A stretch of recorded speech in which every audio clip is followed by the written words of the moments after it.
For some background, I have two different chronic illnesses. Neither are particularly serious, and one is very easily controlled by medication, Zofran, as long as I can get it in time. However, my baseline for seeming healthy and happy is always about 85%, while someone who didn't have to deal with either illness would normally have a higher baseline. It also means that, historically, I have been bad at recognizing when I'm actually sick outside of a chronic flare-up. A couple of days ago, I was planning on going to meet a new friend and her boyfriend in Brooklyn from NYC after I finished work and class. I was excited. We've hung out a couple of times before, but I hadn't met her boyfriend. In advance, I had gotten wine and dessert to bring. Come about that day, I was in my office and I was having severe trouble seeing, and my throat was on fire. I realized at that point I was actually sick and I wasn't going to be going out. I know I should have realized sooner. I'd been texting my friend about what type of pizza we would be having for the night when I realized I was actually sick and told my analyst I needed to go home. He agreed. On the cab ride home, I texted my friend to explain the situation as soon as possible. I said multiple times that I was incredibly sorry and glad to reimburse for anything, as well as send over what I had bought. She responded back, "I don't know what could have happened. 1 second you were saying you love pizza, our dinner plan, and the next minute you're cancelling." To her point, our plan was only a few hours away, and she was hand-making the dinner from home. Again, I apologised and explained I thought I came down with a cold or a virus, which I still feel the effects of as of writing this. At one point, after I offered to deliver the wine and dessert, along with covering dinner costs, she did seem to cool down a bit. I again stated that I got sick a lot without warning, and I was really sorry. She responded that she understood, and she was happy I was resting. However, after I was laying in bed for an hour, she texted me, "Just so you know, I am really disappointed you did this." I immediately replied back that I was, again, so sorry. She then went on to explain how disappointed her boyfriend, let's call him A, was looking forward to this, to the point that he had even picked up a trivia game for us to play. I immediately replied that I would be happy to redo the night at my treat and Venmo for the game. She waited a while, though I could tell she was typing and retyping replies. When she did, she said that she didn't see how it would be possible to repeat the plan since she would be out of state for work for weeks. I said I understood. 2 days later, I checked our friend group chat and saw she removed herself. Am I the idiot? I cancelled last minute on a plan that meant a lot to someone, within hours of the plan, and that person put a lot of effort into planning a really fun evening. Now for a few comments before the update. Comment 1. No idiots here. You can't control getting sick, but from their side, it looks like, yeah, this for pizza, then actually nope, can't do it. So in their mind, it kind of looks fake even though it isn't. Comment 2. No idiots here. You can't control your sickness, but cancelling hours before a big plan is an inconvenience and would be frustrating for the most patient of people. Now for the update. So, it's been about 3 months since the whole incident with my friend and her boyfriend, and a lot has happened since then. After she removed herself from our group chat, things got pretty quiet for a while. I was still feeling under the weather, and I spent a lot of time just resting and trying to get back to my normal 85%. I didn't hear from her at all, and I didn't reach out either. I figured she needed some space, and honestly I did too. A few weeks passed and I started feeling better. I got back into my routine, work was busy, and classes were demanding as usual. I even made some new friends in one of my classes, which was nice, but I couldn't shake the feeling of guilt about what had happened. I missed my friend, and I hated that things had ended on such a sour note. One day out of the blue I got a text from her. It was unexpected, to say the least. She said she was back in town and asked if we could meet up and talk. I agreed, feeling a mix of nerves and hope that maybe we could patch things up. We met at a small coffee shop, and it was awkward at first. But as we started talking, it felt like the tension began to ease. She apologized for how she reacted that night and explained that she had been under a lot of stress with work and her relationship with A. I apologized too, for cancelling last minute and causing any disappointment. We caught up on each other's lives, and it felt good to reconnect. She told me that she and A had actually broken up while she was away for work. It was a bit of a shock, but she seemed to be handling it okay. She said that the breakup had given her some perspective, and she realized that she had overreacted about the whole situation with the cancelled dinner. Things were going well and we started hanging out again. It was like old times, and I was relieved that we had managed to move past the incident. Our friend group even started to get back together, and it seemed like everything was falling back into place. But then, something strange happened.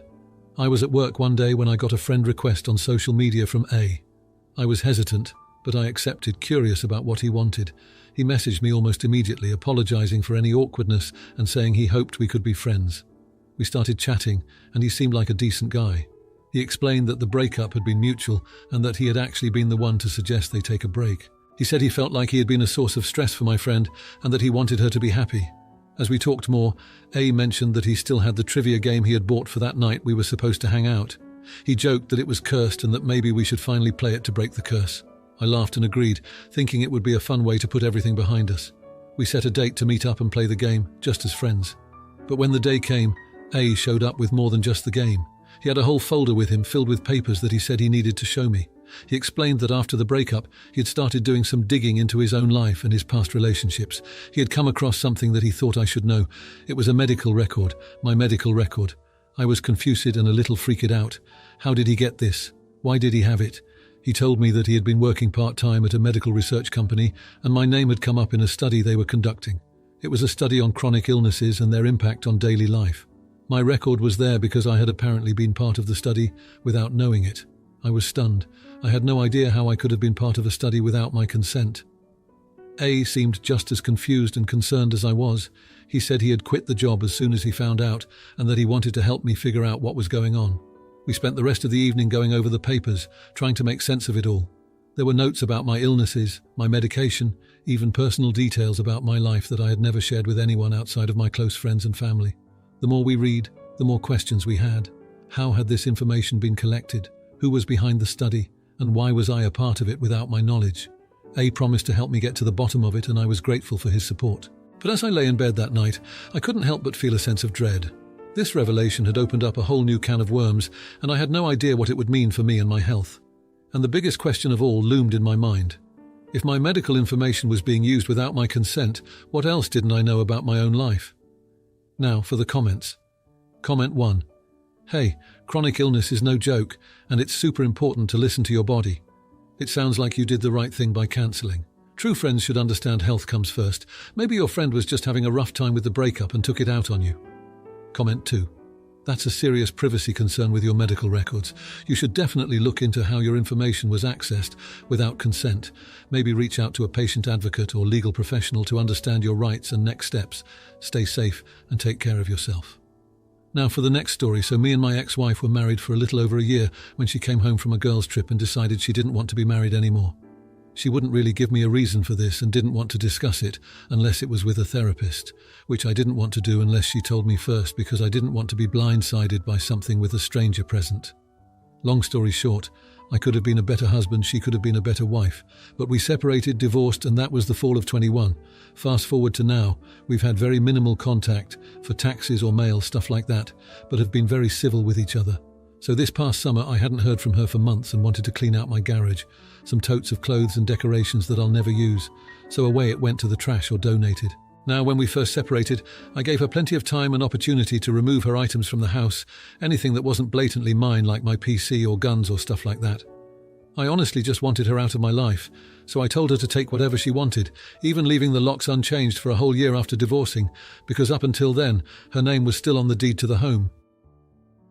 I guess she moved away after the divorce to another state. I'm unsure as I just didn't ask and didn't care, so recently she texted me and said she would be in town and asked if she could come get her stuff and remove some of the household items as well, like a gas grill and a table. Items we got when we were together and have been left with me and used by me for the past 2 years and the items that I've gotten rid of. So am I the jerk for just telling her no? I don't want to be mean about it, but it's been 2 years since we divorced. How long was I supposed to hang on to this stuff? She never asked me to hang on to it for her.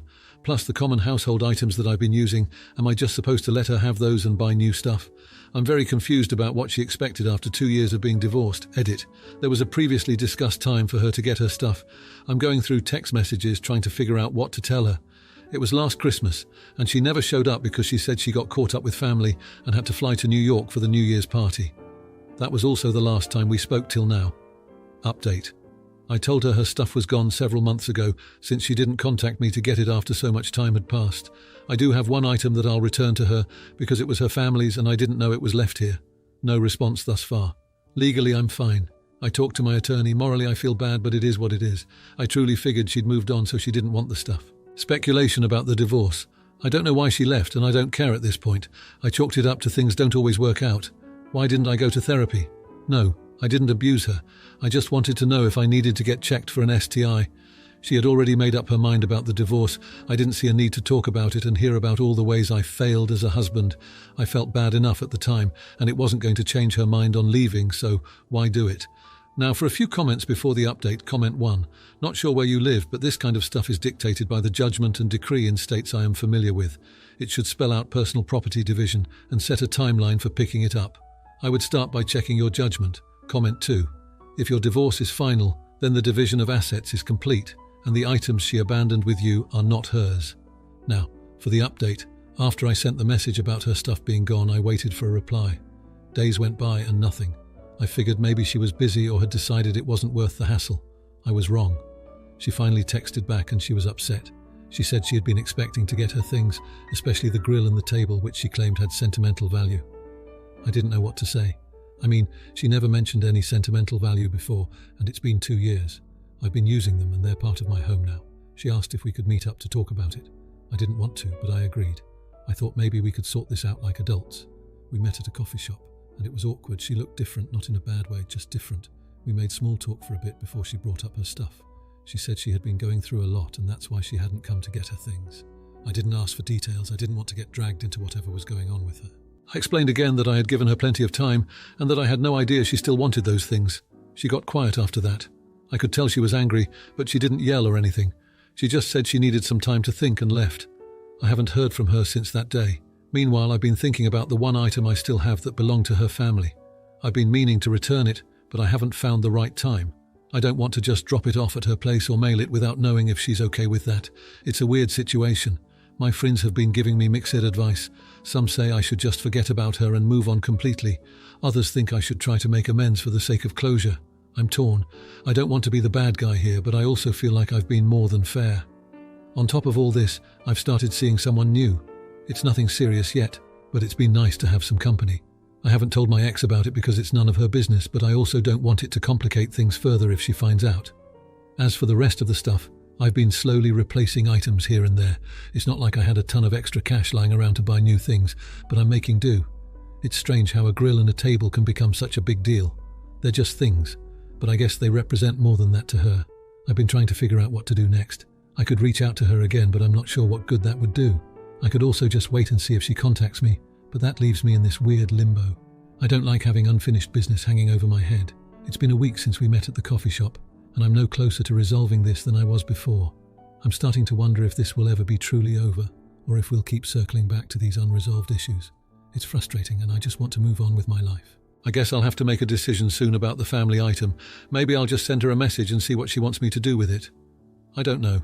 I'm trying to be the bigger person here, but it's hard when the other person doesn't seem to want to meet you halfway. So that's where things stand. It's not the update I hoped to give, and I'm sure it's not the conclusion anyone was looking for. But that's life, I suppose. Messy and complicated. I'll keep trying to figure it out, but for now, this is where it's at. Now for the comments. Comment 1. Hey, just wondering, did you give your ex a heads up before getting rid of her stuff? I get that it's been a while, but communication is key. Maybe offer to help her understand which items were important and see if you can help replace those. Just a thought. Comment 2. Oh, the old sentimental stuff debacle. Look, you're not a storage unit, and 2 years is a long time. But maybe for the family item, do a good deed, drop it off with a bow and call it a day. Then you're the bigger person and can strut away drama-free. If you liked this video, you'll probably like these too. Also, while you're here, please consider subscribing. It's your support that keeps this channel alive and allows me to make better and longer videos. Have a great day.